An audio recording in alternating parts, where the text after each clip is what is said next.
Okay.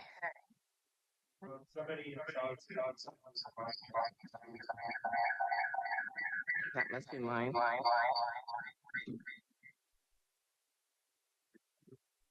Well, I think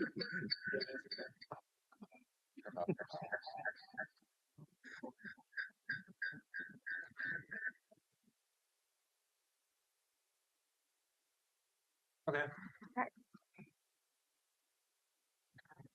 Commissioner Carlson, here. Commissioner D. Amico, Here. Commissioner Fry, Here. Commissioner was going to be absent tonight. Commissioner Peterson, Here. Commissioner Rosenberry, like she's absent. I think she was going to join us though, right? I'm here, present. Okay. I'm working nights right now, so please, please be patient with me. Commissioner Whips, Here. Vice Chair Monteblanco, Here. Chair Maury Bidu. Here. Thank you. It looks like we have 7 or 8 commissioners present tonight. Thank you. Okay, next item on the agenda is the director's report. May we please have? Thank you, Chair. What Thank do you do? Oops, I should bring this over a little closer. We've actually had quite a bit of activity lately in terms of updates. So on February 24th, the board adopted A Engrossed Ordinance 909. So this was the ordinance adopting the Cornelius Urban Planning Area Agreement, which you all had taken action on previously. And then on February 24th, we presented Ordinance 912 regarding the rural and rural historic accessory dwelling units. And that was recommended for engrossment. We wanted to clarify that it didn't apply inside the urban growth boundary. It was only allowed outside the urban growth boundary, so that engrossment was directed by the board, and upcoming hearings on the engrossed ordinance will be on April 7th and 28th. And then yesterday, the board held a work session regarding the community planning organization and CCI modernization process. We will be scheduling a work session with the Planning Commission on April 1st so that we can go into greater detail about what that transition would look like, and a schedule for the associated ordinances and plan amendments that would be required. Also last night, there was an open house on the CDC assessment that was successful. We had staff, project consultants, and members of the public. And there's also an online version of that open house that is open now through April 5th and available for members of the community if they'd like to participate online. And then we'll be back for the before the board for the first work session on this topic on April 28th. And we'll be incorporating any feedback from the open house at that time. And then in May, we will be before the Planning Commission again to talk about that prioritization report. So this first phase has been the whole assessment and a summary of all of the findings regarding recommended improvements. And then this next report will be the important work of where the consultant helps us prioritize how all of that work should be divvied up and brought forward. In terms of events, on April 9th at 8:30 a.m., we will be hosting our semi-annual development forum. So we do that in the spring and the fall of every year. And it's an event we hold for developers, contractors, and related professionals in order to share information about what we're working on, more on the current planning and building safety side of things. Members of the public are also welcome to attend. And another event upcoming on April 29th is our annual volunteer celebration. So all of you will be invited. So put a placeholder on your calendars for April 29th at 5:30 p.m. We still don't have a location, but invitations will be coming out shortly for that. And then on Monday, Tricia Carisco, our PC liaison, sent out an email to you all, which you should have received, about filing your 2026 statement of economic interest forms. That covers the 2025 calendar year. and is required by all elected officials and appointees to boards and commissions. So coming up on this evening's agenda, we have a legislative update and a transportation safety action plan update. And future meetings, as I mentioned, the April 1st session will be a work session about CCI CPO transition. And we're proposing to cancel the April 15th meeting. So we'll be formally requesting that cancellation in the near future. So that concludes my director's report, and I'm available to answer any questions. Do commissioners have questions? Vice Chair Monteblanco? Thank you. One quick question and then a second question that probably isn't quick. But my first one, for the gathering last night, for the CDC, I'm just curious, was that well attended? We actually had 8 people in person. One of our community members, CCI member Bruce Bartlett, was live streaming. So there were, I think, about 12 more people online with him. And then another member was also live streaming. He claimed that he had 120 people watching him. I'm not certain of that, but yeah, that was what the attendance was. And the people who were there, there were a lot of questions, and we had some good conversations, I think. Wonderful. I'm so glad. Yeah. And then my second question is regards to the work session. Could we send some of the questions that we have about the CPO transition project in advance? Because I don't like to, I certainly don't want to catch staff off guard, but I have a lot of questions. Would it be helpful to send in advance what some of my questions are? Yes, I think that would be very helpful. So if you would like to direct those to Teresa Cherniak, and then we'll incorporate that into the presentation. Happy to. Thank you very much. Commissioner Carlson? And I'm sorry if this was said, but any chance that we we going to get a summary of the feedback or direct feed, like, I guess a summary or just the actual feedback? Because to me, I have my own thoughts, but I'm just one person. If a lot of people are thinking one way, I want to know that. On the CDC assessment or the CPO? On the transition. Oh, okay. Yes. We have not collected any feedback. The presentation that was made at the board work session on Tuesday is recorded, so that's available for reviewing. You can also look at the PowerPoint presentation. It was really just presenting a timeline for future engagement. There really wasn't a lot of dialogue with the commissioners, but again, that's all recorded and available for people to view. I was more meaning the community feedback. That is the a summary of that feedback from your community meetings. Oh, do you mean on the community development assessment meeting that we had? I guess I'm misunderstanding. I was thinking things. that with the gentleman who had the 120 people streaming with him, like understanding. I don't know if they I guess did they have things they put on the record? I guess I can go watch the whole thing, but I just was wondering. I think we're confused that I'm confusing the board work session on the CCI CPO transition with our open house that was held yesterday evening on the Community Development Code assessment. So the person that was live streaming was at the open house for the Community Development Code assessment, and we weren't capturing any comments through that live streaming process. Right, not through the live streaming, but we did have a number of posters up. We gave a presentation, and then people did a dot exercise on which recommendations they agreed with or did not agree with, and made a number of written comments. So we haven't assessed those yet. It was last night. But we can definitely report that back out to the Planning Commission, what we heard from the public. And on the online open house as well, we expect that we'll hear more from people. And we usually summarize that and we'll bring that back to you. Thank you. Any additional questions? Okay, thanks, Ms. Johnson. The next item on the agenda is public communication. Is anyone signed up to speak on matters not on the agenda? No one has signed up in advance. I don't know if anyone in the audience would like to speak to the Planning Commission. We should make room.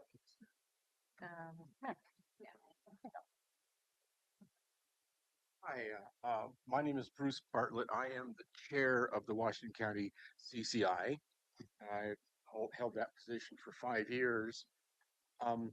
And in that 5 years, we have been waiting for the county to modernize or re-envision the CPO program. And so it was somewhat amazing to find after 5 years of, I'm sure, diligent work, that the program was just decapitated, and another 8 months are going to go by before we know what the new public involvement program is going to look like. So the CPO program had two components: the goal one, review long-range planning, and because we have 200,000 people in the unincorporated area, it provided those members of the unincorporated area an ability to gather together and present issues that they had in their communities to the county. That seems to be going away, and the CCI component is going to be somehow merged into the Planning Commission. I'm very curious what that will look like. I have to admit that I'm a little bit frustrated that after 5 years, all we had from the latest presentation was yet another timeline. I'm just like, wow. But that's what we got. So, yeah, because Mary and I are devoted to, we're land use geeks, okay, and so we appreciate you all, as I'm assuming, being land use geeks. We are interested in the outcome of this and how we can include the very, very, very few residents of Washington County who are willing to pay attention to long-range planning issues to actually weigh in and have comments. But there's at least a couple of us who are willing to do that. So before I just wind up just blabbing away and sort of, I will stop there and thank you for your attention, and we do look forward to seeing how this is going to play out. Thank you very much. Appreciate it. Is there anyone else in the audience who would like to speak?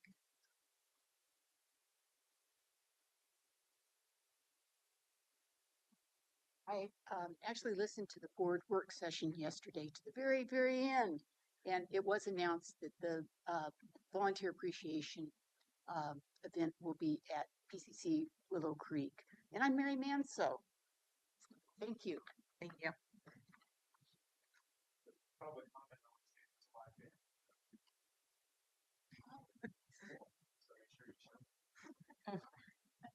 Added was that there's a live band for the event. You're not mic'd. The volunteer appreciation event on April 29th. Okay, are there additional public comments? Want to double check online? Oh, no one is. Okay. Yeah. Okay. Next item on the agenda is the work session. The first work session is a legislative update. And that will be given by Carly Silva Gabrielson, one of our legislative government relations folks. Go ahead. Thank you so much. Good evening, Chair Badu, Vice Chair Monteblocco, members of the commission. It's really great to be here with you all this evening. My name is Carly Silva Gabrielson. I'm one of the government relations managers with Washington County and have the honor of having the land use and transportation department in my portfolio. So I get to represent the department and all their great work in Salem. Next slide, please. As many of you are well aware, we just completed, I think we're getting ready to click over the next slide, but I'll segue. We just completed the short legislative session, which ran from February 2nd to March 6th. They did conclude a few days early, which was nice. Constitutional sine die was on March 8th. Often when I say the phrase sine die, I do get some glassy eyes. So it means without a day. It is Latin. So it is the gavel out of the legislature that we all look forward to. Given that it was a short legislative session, the number of bills that each member could introduce was capped. So that resulted in 304 bills being introduced. Next slide, please. Wonderful. As we all know, transportation was one of the major issues that the legislature grappled with this session. The Oregon Department of Transportation is currently facing roughly a $289 million budget gap for the current biennium, largely due to declining gas tax revenue, rising costs, inflation, and several other things. And Senate Bill 1601 was the legislature's solution to addressing that shortfall, which is relying on leaving about 100 positions unfilled at ODOT and redirecting about $108 million from planned projects this biennium to core road maintenance.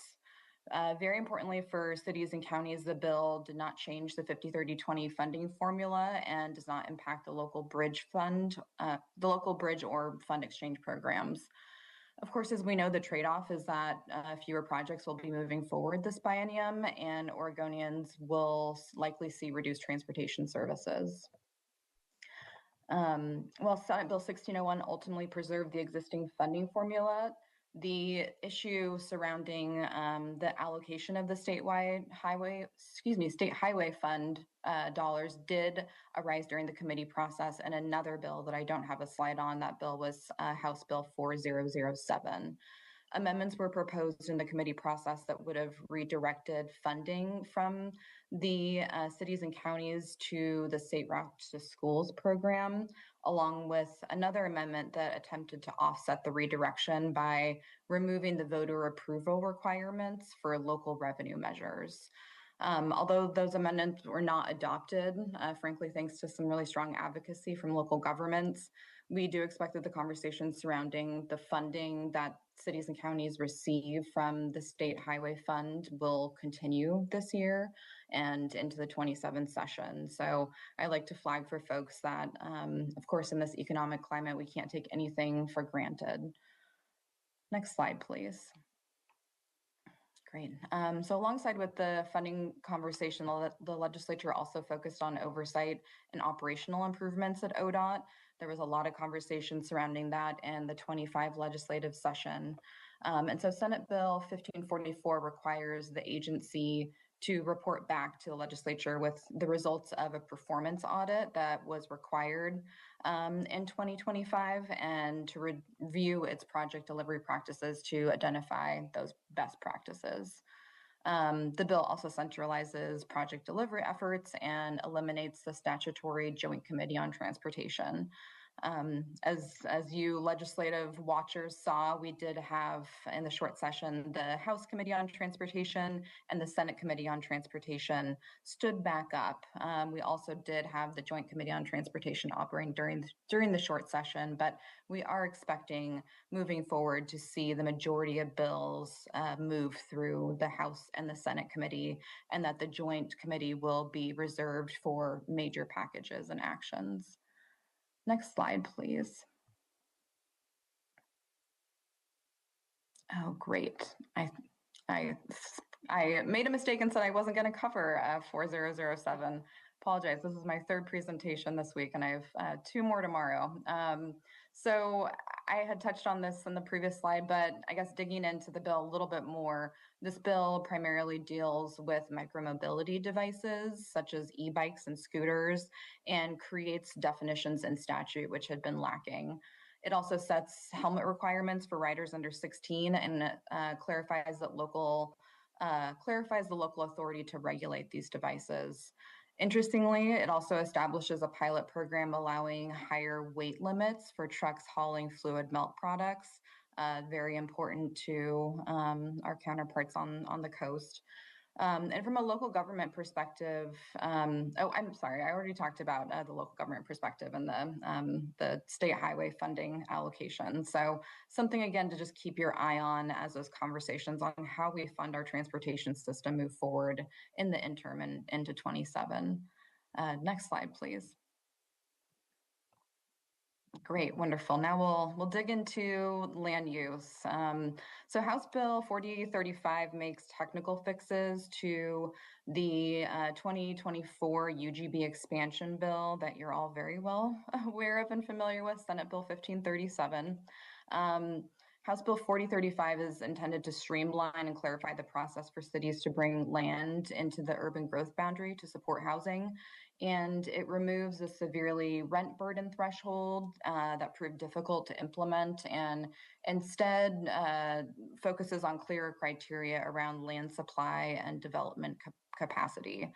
It also tightens requirements around buildable land inside the UGB while allowing limited flexibility to include adjacent resource lands in constrained situations.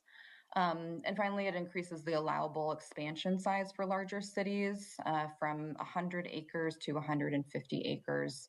Again, just providing some additional flexibility to address our statewide housing needs. Next slide, please. Wonderful. House Bill 4153, referred to as the farm stand bill in the legislative session, expands on existing law around farm stands by allowing farm stores. These are larger scale retail operations that will sell products produced primarily on site, allow with some very limited defined additional agricultural products. The bill does set very clear perimeters, including the 10,000 square foot cap, income requirements and definitions around agritourism and other related use definitions. It also does allow local governments to apply siting standards, but not ones that prohibit those uses outright. So, overall, this bill was intended to provide additional economic opportunity for farm operations while still maintaining very appropriate guardrails around the scale and use. Next slide, please. Okay, great. House Bill 4082. This was a bill that was put forward by Governor Kotek, and it creates a targeted one-time UGB expansion option to provide housing for older Oregonians.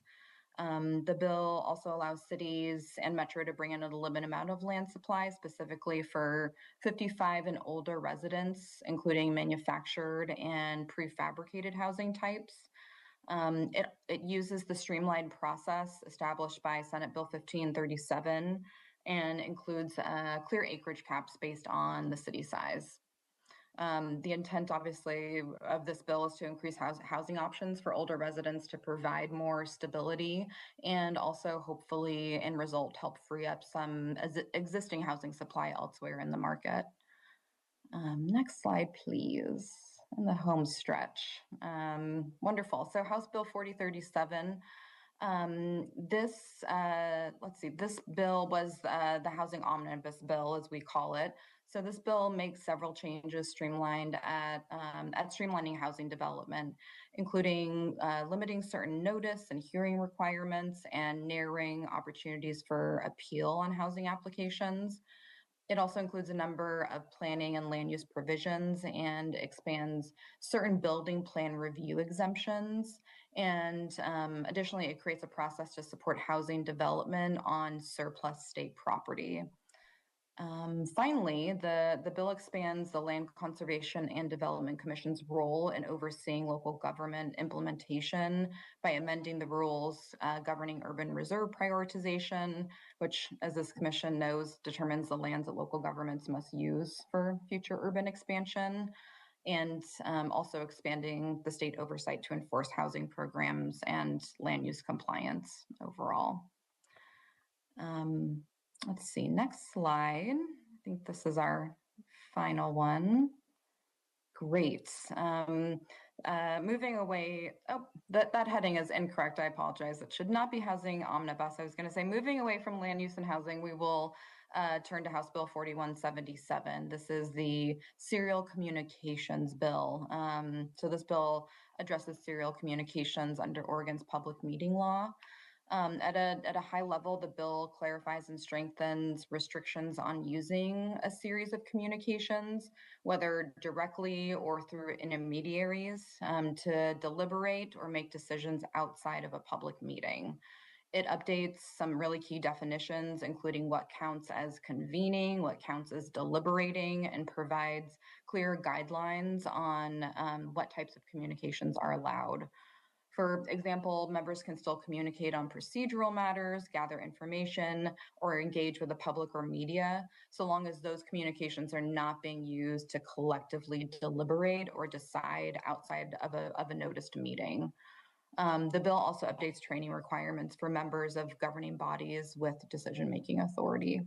And I suspect a few other things in that bill that this body would be interested in taking a closer look at. So I think with that, I will turn to our questions slide and take any questions. And if there's anything, of course, that I can't answer, happy to do some research and return with some answers to the commission.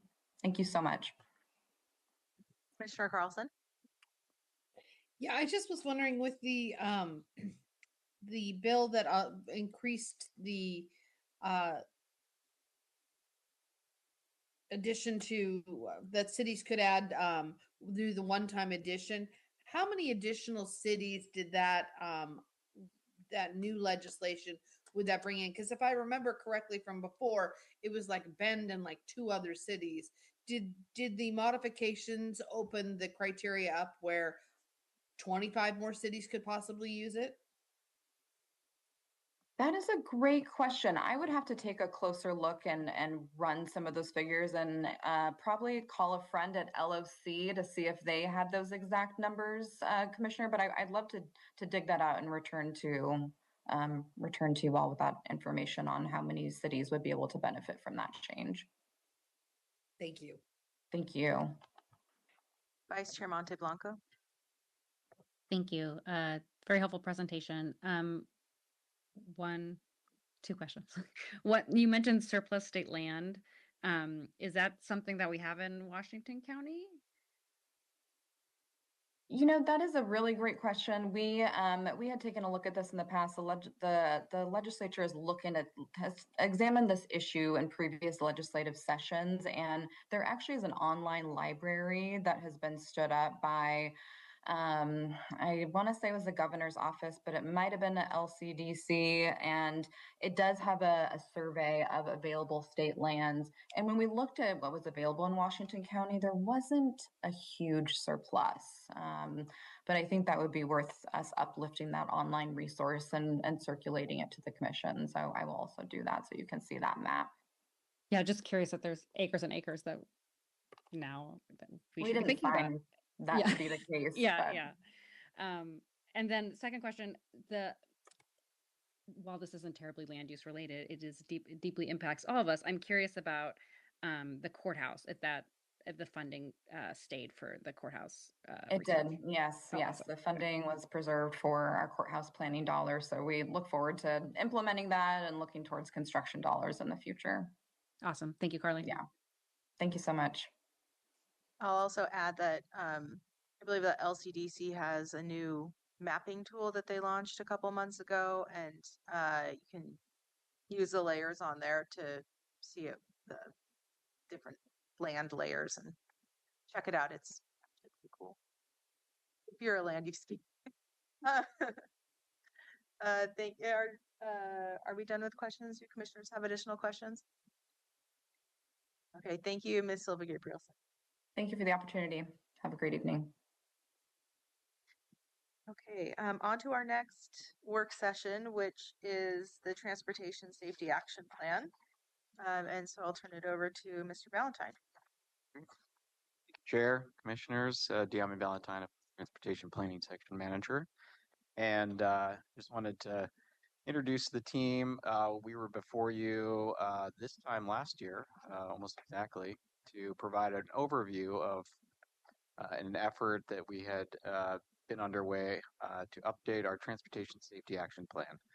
And the reason this is before you, although everybody is interested in transportation safety, I imagine, it will also, outcomes of this effort will also inform updates to our transportation system plan, which will be a land use ordinance before you in the next few years. So wanted to provide some background and some information, and I will turn it to the team in terms of kind of the outcomes and recommendations that will inform the Transportation Safety Action Plan and many of our projects and programs moving forward. So wanted to turn it over to Ken and Shelley, who have been managing the project to provide the presentation. Good afternoon, Chair, Commissioners. I'm Ken Rencher. I'm a senior planner with the Long Range Planning section. I'm Shelley O'Lear. I'm in the traffic section. I'm a traffic analyst and the bike ped coordinator with the county. So we wanted to just kind of view kind of a quick overview of what we've been doing with our work on the Transportation Safety Action Plan, our TSAP. In quick words, we're going to basically kind of go over what the outreach that we've been doing, the background, the data that we've collected, and then touch on the recommendations, performance measures, the next steps that we'll be bringing to our board next month.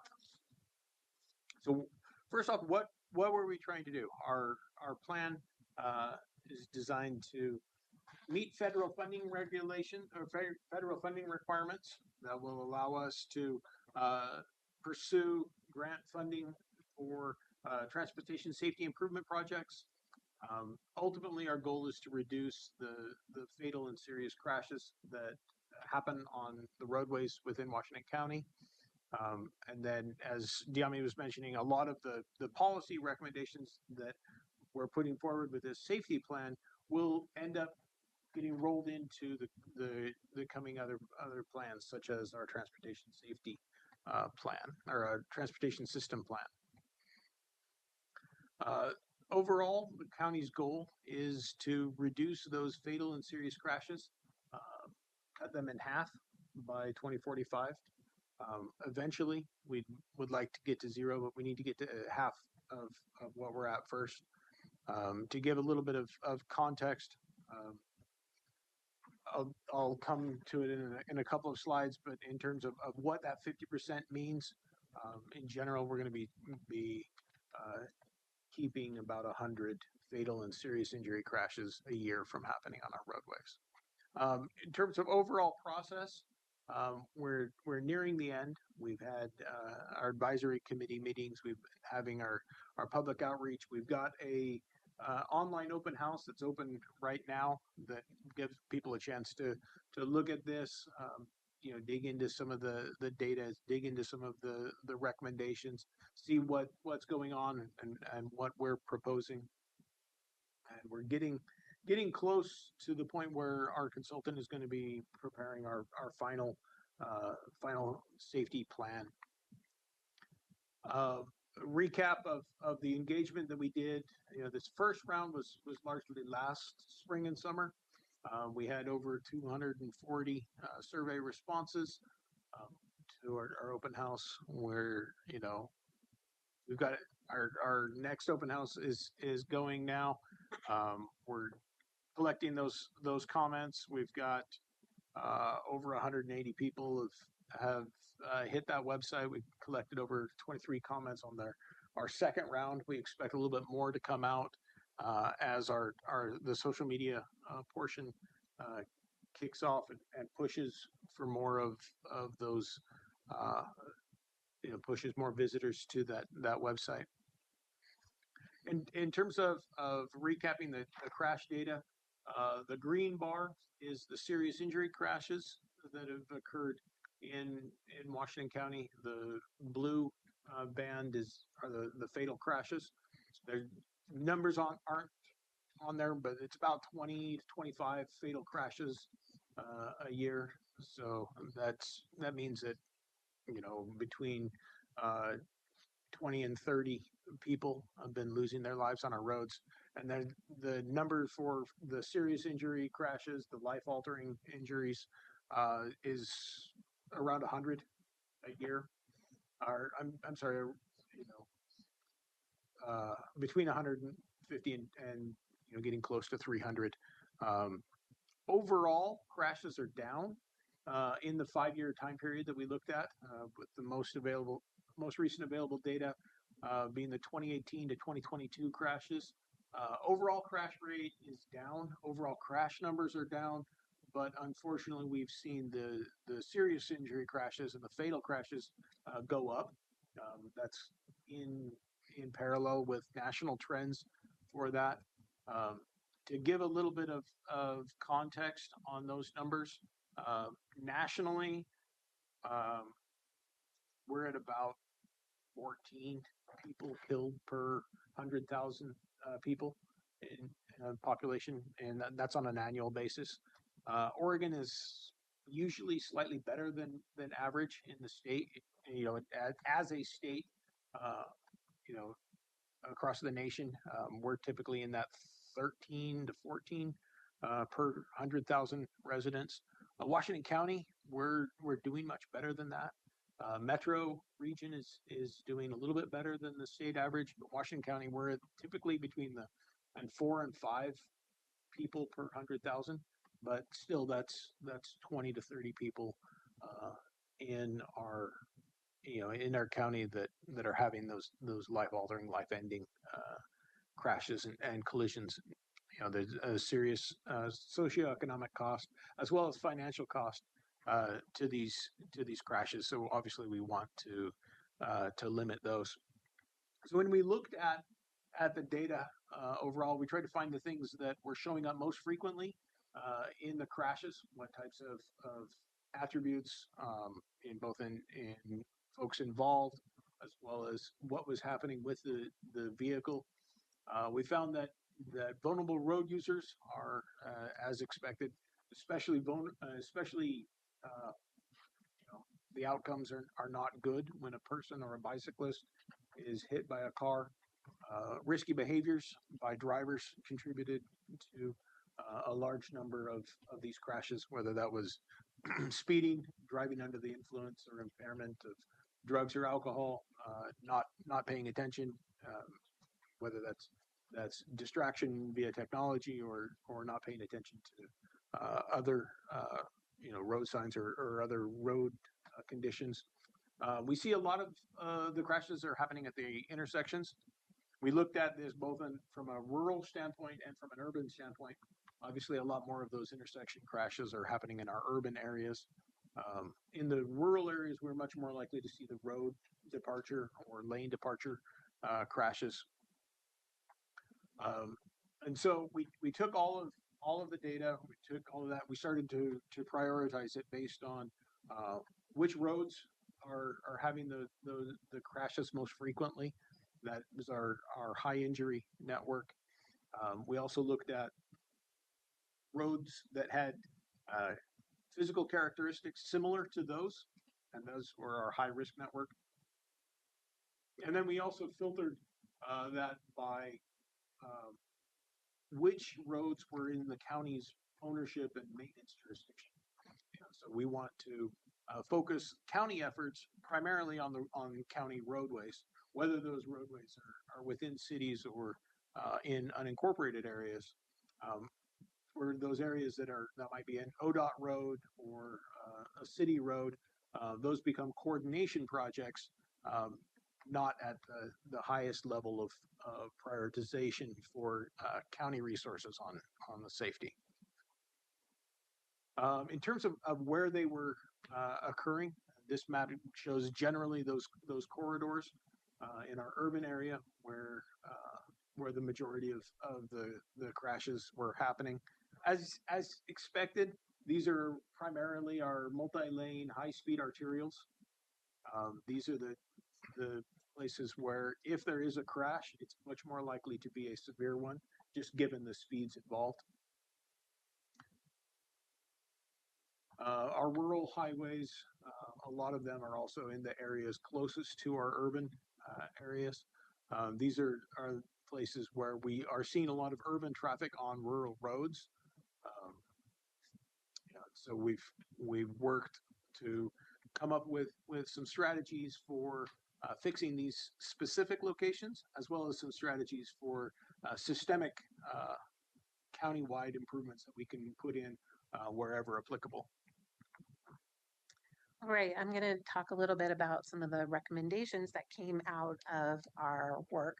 So basically the recommendations fall into three broad categories. One is looking at our policies and programs and processes and how can we incorporate the information that we have, the recommendations, what changes can we make to help bring those safety views, safety approach to the work that we're doing and improve it and incorporate that to move the needle on the number of fatal and serious injury crashes.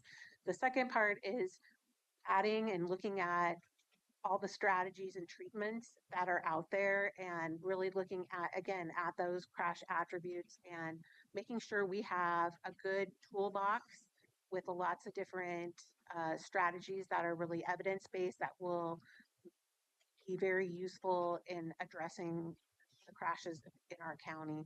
So we want to make sure we have a good toolbox menu available to us. And we picked out several that we think have very high potential for reducing crashes, and we've kind of highlighted some of those that we're going to work on either implementing more or researching and working on incorporating it into our operations and design. And then the third part is actually looking at, as Ken was saying, looking at the actual locations and corridors and intersections and coming up with potential tools and treatments that we can use for those locations. Some we went as far as looking at concepts, what kind of potential concepts could work at these locations to address the crash patterns and attributes at those locations. And we kind of, again, came up with some lists and menus for the locations so that we have something available. We also spoke with our city partners about those as well as part of the process so that we can work collaboratively on those locations that are within cities. So we end up having those identified. That helps us prioritize when there's potential funding and resources available. When we have projects that are in those areas, we've already looked at some of the safety treatments that we might like to consider incorporating. And it also opens us up with lists of projects that we could search for funding, grants, and other opportunities to partner to get those completed or implemented. So some of the policy and program recommendations fall into, we have some broad categories for that, and it includes lots of different things, but some of the things that you are involved in and that you will continue to see as we are working to incorporate traffic safety more into them and integrate them into our processes, updating our designs and guidance for our designs and standards in our land use and transportation department, improve our interagency coordination, again, working with the cities, working with TVF&R, ODOT, to make sure that we're collaborative in addressing those safety issues.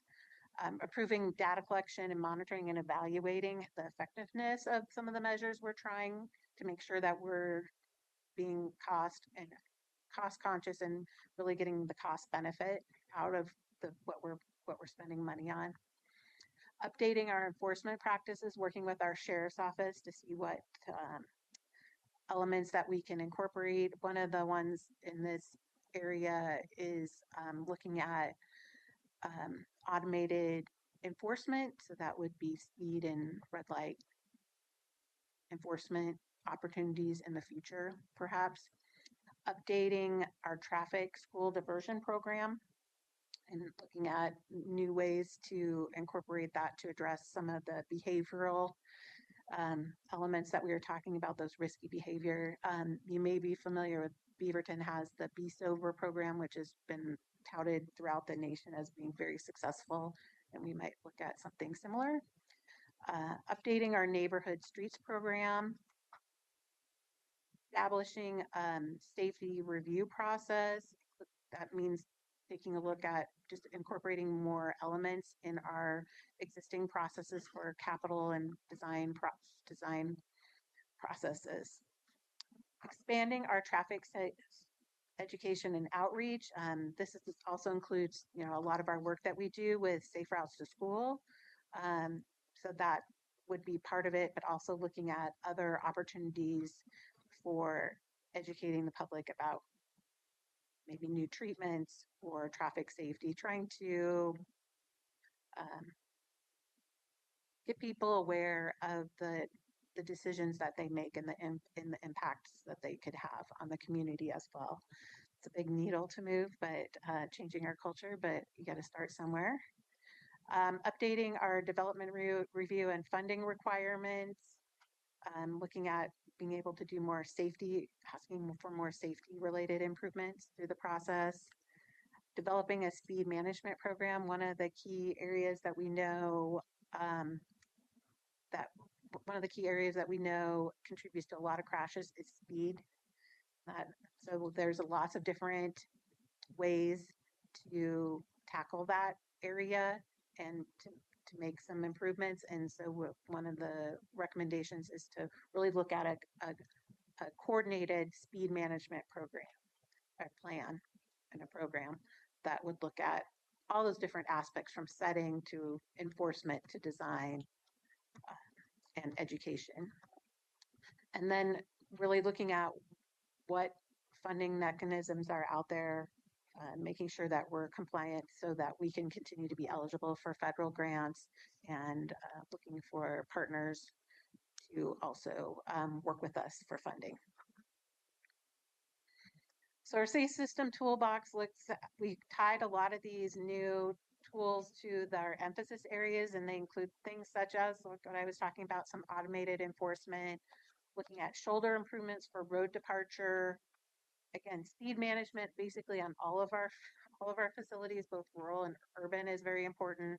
Lighting, looking at intersection, signal timing and phasing, and then our policies and program and practices updates are key for a lot of what we're doing.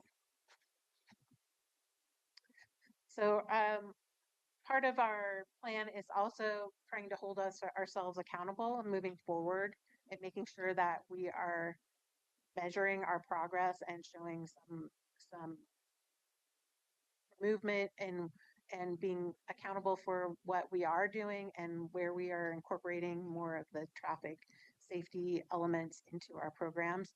So one of the things that the way that we've not only would we just want to move the needle in number of serious and fatal injury crashes, that's towards our goal, but we also want to put some measures in place of what we can implement and how effective we are at implementing certain things, and then how is that showing up, although it may take some time, in those numbers, the number of crashes that maybe involve truck drivers or number of crashes that occur at intersections or with vulnerable users. Those would be more outcome related. So those are we have a number of measures for each of those. And then, our last element is that thankfully that once we complete this, that makes us eligible for the next round of Safe Streets for All, which is a federal grant program. And so we're identifying projects right now from our TSAP that we will likely return to our WCCC in the spring here and request a match for grant match so that we can move forward with applying for grants and actually moving forward with implementing some of the elements of our TSAP, some of the recommended programs. And it looks like we're looking at a project, like an actual infrastructure project, but then also looking at funds to help us do a speed management plan. That's what we're looking at right now.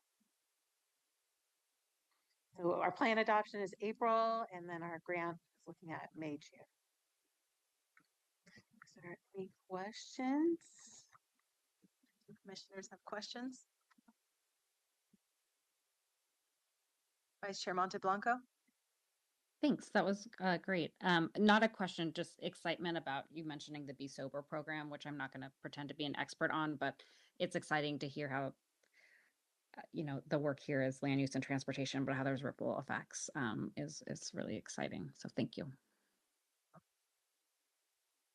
I think that's one element of this TSAP that is much more different than our previous one, is that we're trying to build more collaboration because we can't do it alone. And you know, as an engineer, I'm not an expert on human behavior, and I need to go to experts on that to really help.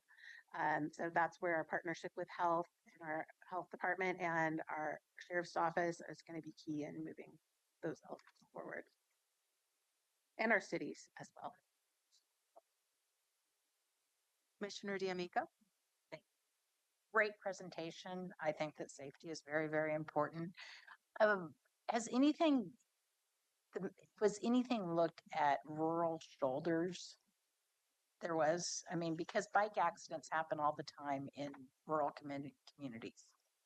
Yeah, I think we did identify, because the roadway departure is a key part, is one of the emphasis areas in the rural area. So that is one of those kind of highlighted tools that we want to look at system wide in the rural area and strategize which are the highest, which are the riskiest roads to be on. If you look at the numbers, there's a lot of crashes in the urban area, but your chance of getting in a fatal and serious crash is actually higher in the rural area. So that's definitely why we actually we purposely separated out urban and rural so that we have tools and strategies that fit the context and are responsive in that way. So we will be looking at shoulder improvements on a wide variety, like system wide moving forward. And that might be not totally all paved. It might be gravel shoulders, or we would still have to look at, what our budget is, but we have some focus corridors as well. Some of those have improved shoulders now, but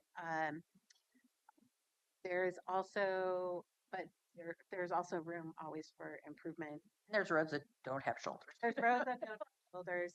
And that's part of it, is really looking at the crashes, looking at the risk out there, looking at the speeds and volumes, the number of users that are, maybe it's a popular bike route, looking at that risk and balancing out, okay, what is it going to cost? What is the benefit of it? It's always hard when you're talking about safety, because we talk about safety and crashes, but we're actually talking about people. Yeah. And we have to remind ourselves that it's not just a number, we're talking about people. And so I think that's really part of the goal of this, is that getting that mindset in a lot of the work that we do, that when we're making those hard decisions about safety, we're talking about people. Commissioner Peterson. Do I need to post the whole time? Did I fix this once? On. Yeah. At all? Okay, I just talked. Sorry. I found it interesting and great actually that despite, well, we were talking about people. I like seeing that crashes are going down. I'm disheartened that fatality is going up. I think part of that is outside of our hands. If we would regulate automakers differently, that would play a big role. But we do what we can with what we got, and I like to see that we're working also at infrastructure solutions beyond, widening or creating shoulders to roads. Is it within your purview to look at, pedestrian or bike lanes, things like that? Because if we can get people out of this connection, these situations, like the better, I guess. So is that part of what your approach is? Yeah, one of the performance measures is looking at how complete our sidewalk and bike facility system is, particularly on our arterials, so higher speed, higher volume. That's going to be one of our measures. So hopefully we're closing the gap in what's missing. on those facilities, particularly in the urban area. That will be one of our measures. So we're going to need to keep moving if we are going to reach a lot of our transportation system plan goals, as well as just our safety goals as well, and the needs of the community, meeting the needs of the community. What is the best way for the community to express, if we have, community that says, hey, we really need a bike lane or pedestrian or whatever, like whatever they need, what's the best way for them to reach out? Well, there's like a couple of ways. One is, as far as transportation, our open house right now, they can express like what is their priorities for transportation safety. So that's a great way right now. And then to get plugged into our further tracking our further progress in this area. And then also our WC Roads web page has a place where you can make a road request or request an improvement. And so that's where you can go in and you can make a complaint about maintenance. There's low hanging branches or something is in the bike lane, or 2x4s in the road, something like that. But you can also say, I would really like a crosswalk here. I really feel like the signal timing is off at this intersection, doesn't give me enough time. We really rely on the public. We can't be everywhere and experiencing everything. And a lot of us do live in the county and walk, bike, drive, but we can't be everywhere. So we really rely on people who are out there experiencing our transportation system to provide us feedback. Often we can make improvements or address things very quickly, but if we don't know about them, we can't address them. One of the prime things the CPO program used to do. So yes, and that's one of the things that we discussed too as a potential strategy, is making it easier for the public, not have to figure out who owns the road, who owns the sidewalk, who needs to fix this, that maybe we can work with our city partners to provide a better way for people to report concerns and complaints. Thank you. Because they don't really know. Really, most people don't know where the lines all are when they're driving down a road. And I'll just supplement that. Appreciate the question, Commissioner. The great thing is that planning work is never done. So I'll put a plug in for work that we are going to be initiating here shortly, which is our active transportation plan, which will really benefit and help advance some of these efforts. So that's another opportunity for community to be plugged in, and will help kind of identify and prioritize. Because one real benefit of this is setting up a framework for helping to prioritize obviously limited resources that for investment, and so this, along with other planning efforts, will help us in identifying really those critical improvements that are needed immediately, and help prioritize investment.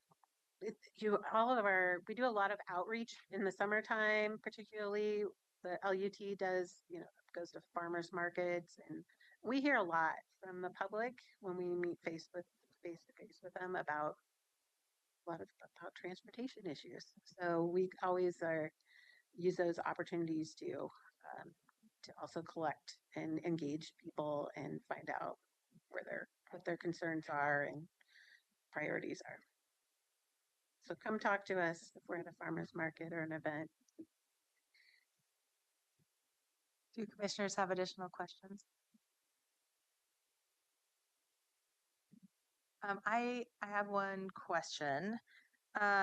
With the rise of motorized bikes and e-scooters, I know you probably don't have a lot of data on that, since it's evolving quickly. But were any of those sources of transportation included in the analysis, and in the future, are those going to be incorporated if they're not right now? Yes, it is challenge and like how to classify again, like how to classify that House bill just shows you that it is a pressing issue. So yeah, the data is not consistent right now the way the reporting is. You know, they're usually classified as a bike, but it's hard sometimes until you dig in to find out like what's really behind that. I want to say that a lot of I want to say our safe routes, statewide and metro areas, safe routes to school programs recognize that a lot of students are using this and they're already moving forward with working on coming up with some education programs for both parents and students about that. And they're piloting some programs out in this area. Hillsborough and Beaverton are looking at piloting some programs because they do have some ability to restrict people arriving or showing up with those devices on there. So they have a little bit. So we are looking for ways, despite having some very fragmented regulation and sales and things like that happening out there, to trying to educate the public, both families and a lot of students at this point in time. So it is evolving for sure, but um, it is on our radar to be monitoring, and that's why we will probably be updating our transportation safety action plan every 5 years. So that will allow us to again respond to like emerging trends and new trends. And then when folks have concerns about like that type of transportation and maybe some suggestions, because that is something that I do hear a lot about in the community, um, who should they reach out to at the county for about those concerns? I think it depends what it is, but if it is about speed and we got enforcement, we could always talk to the sheriff's office about that. The other element, if it's more about where they're riding on the roadway, facilities, uh, intersections or locations that maybe that are more roadway related, then obviously the LUT would be a great place to provide those comments. A lot of the comments I hear in my immediate community are about pedestrian safety. I guess I don't really know where to tell people to turn to. Yeah, but we hear I hear it frequently. I think it's part of our kind of partly a result of our existing bike and pedestrian system. A lot of people don't feel comfortable riding in bike lanes, so they ride on sidewalks, and they're not designed for shared space.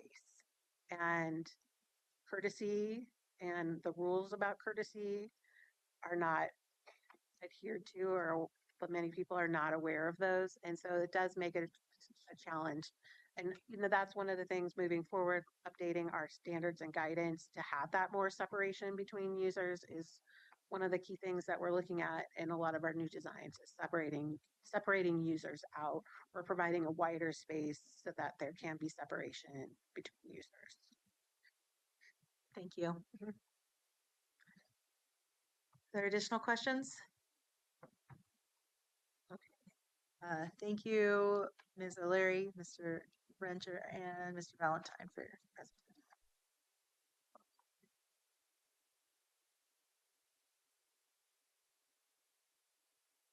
So that wraps up the work session section of our meeting tonight. The next item on the agenda is Planning Commission announcements. Does any commissioner have anything they'd like to share at this time?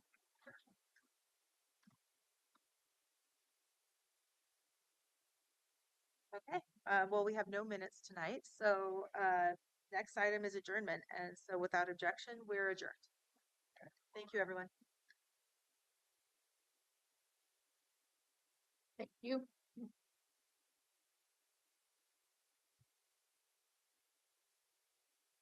So sorry. It was